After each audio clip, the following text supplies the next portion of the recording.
You smile when you want to say no. You agree when something feels wrong. You laugh at jokes that make you uncomfortable. And afterward, you feel strangely empty.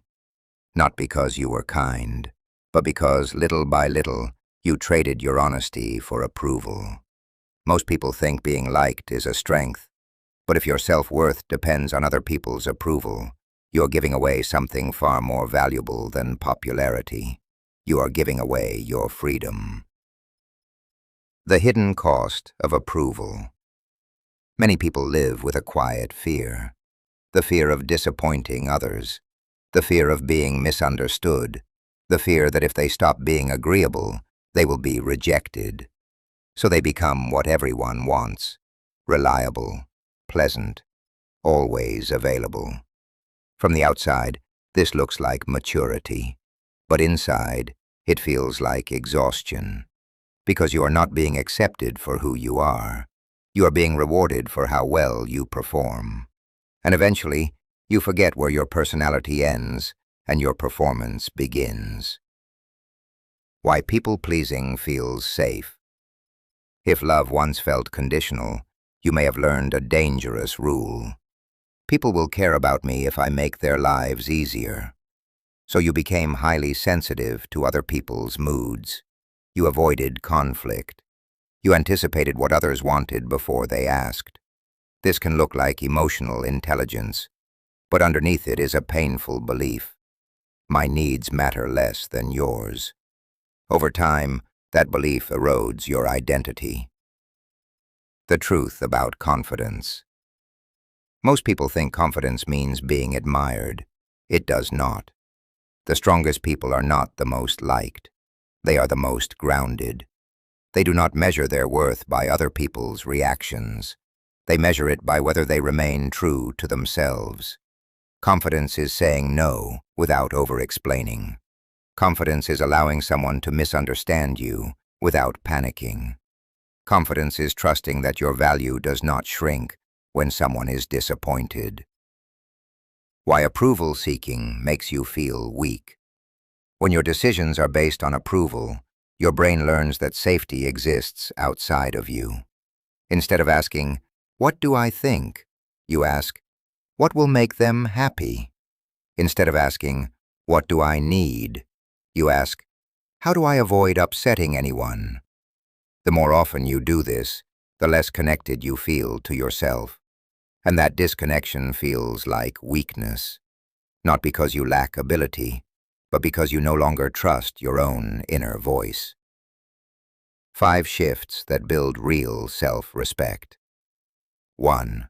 Stop confusing kindness with self-abandonment. Being kind is healthy. Erasing yourself is not.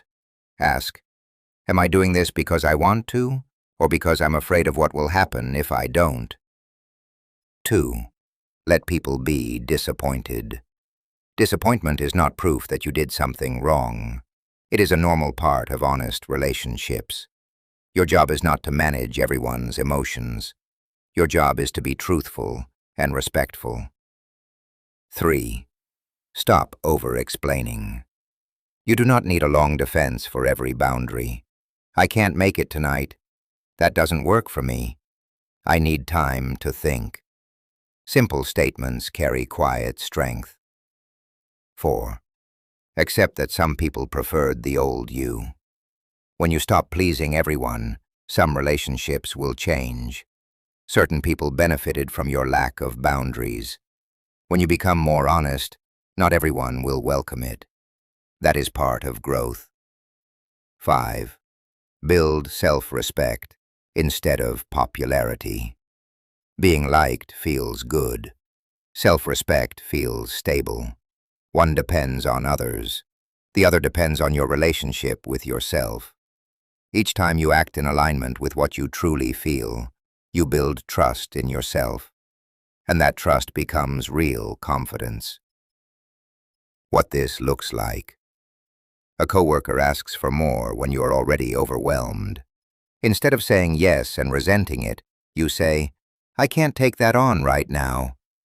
A friend expects immediate replies. You respond when you genuinely have the energy. Your family pressures you toward choices that do not feel right. You listen respectfully and still choose your own path. These moments may seem small, but they are exactly where self-respect is built. The shift that changes everything. The goal is not to become cold. The goal is not to stop caring. The goal is to stop negotiating your worth. You can be warm and firm, compassionate and honest, generous and boundaried. You do not need to earn your place by being endlessly agreeable. You are allowed to disappoint others in order to remain true to yourself. And the people who truly value you will not disappear when you become more authentic. They will finally meet the real you. Closing. The moment you stop trying to be liked is often the moment you become someone worth respecting, including by yourself.